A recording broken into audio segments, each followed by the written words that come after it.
Why is humor in sex ed important? I'm here with Jet Noir from jetnoirmuse.com, and I'm Kathy Vartilli from theintimacydojo.com. And Jet, why do you think using humor in sex ed when we're teaching sex ed, why is it important?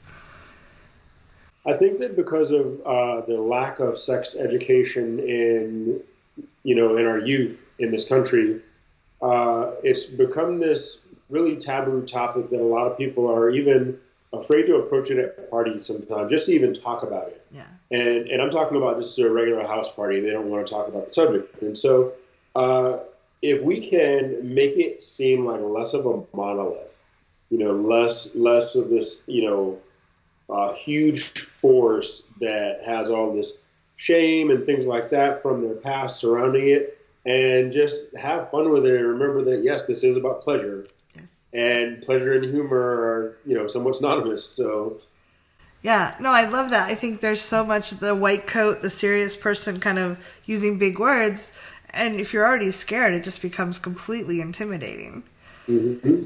Yeah. So what's one way when you're, I know you do burlesque and performance, what's one way you try to help people relax when you're using humor? Like how do you weave humor into either your performances or when you're teaching in classes? I have a really dry sense of humor. Mm-hmm. And that's lost on a lot of people in 2019 because it's just not really a common thing. Yeah. And so I will say something that is just ridiculous about like if someone asks me, they may notice that I'll say cats plural. So they'll ask, how many cats do you have? And mind you, this will happen in a class setting because I may mention my cats. Mm-hmm. Why would I not? And someone will ask, how many cats do you have? And I'll just say 9. And the room will get like, wait, what? Really? And then at that point, I just bust up laughing because I'm really entertaining myself. And when a lot of times people enjoy hearing what I have to say because they can tell that I'm having a good time. And I really am having a good time talking about whatever the subject is, or else I wouldn't put myself in front of a room to do it. Yeah.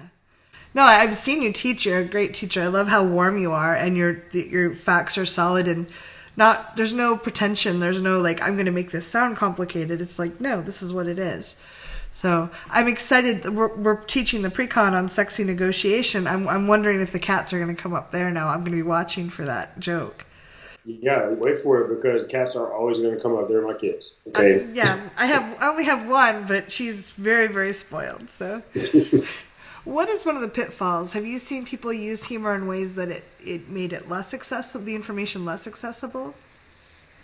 Oh, yeah, because what happens is there's a lot of raw material for, making a dirty joke, mm-hmm.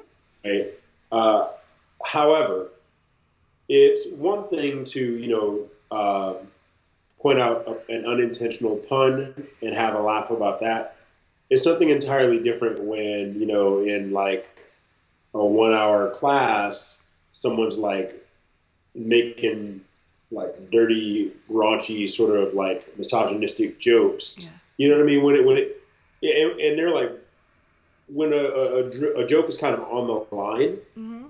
and it's questionable, if you got to question it, just err on the side of caution and say, you know what, that may not land well with everyone in the room. Yeah.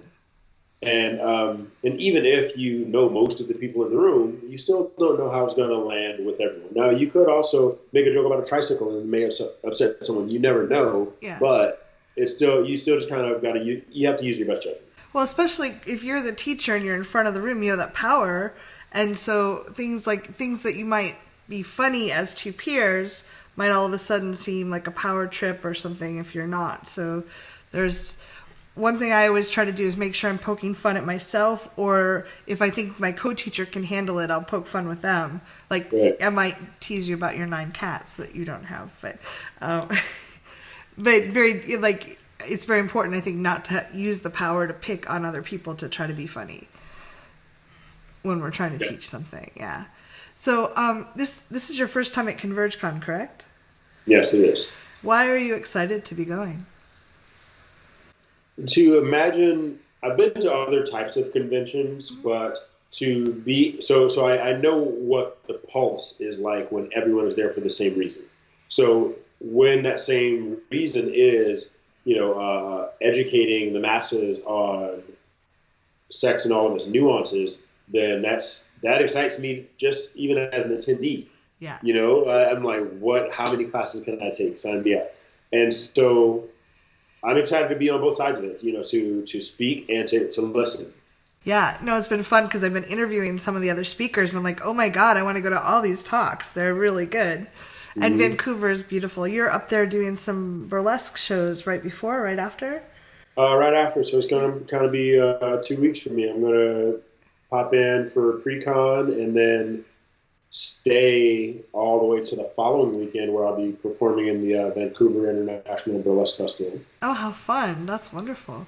Well, thank you so much for sharing this with us. If you have questions or thoughts, please leave them below, and we'll see if Jet has time to come back and answer them. And Jet, I'll see you in a few weeks up in Converge. Right on. Sounds good.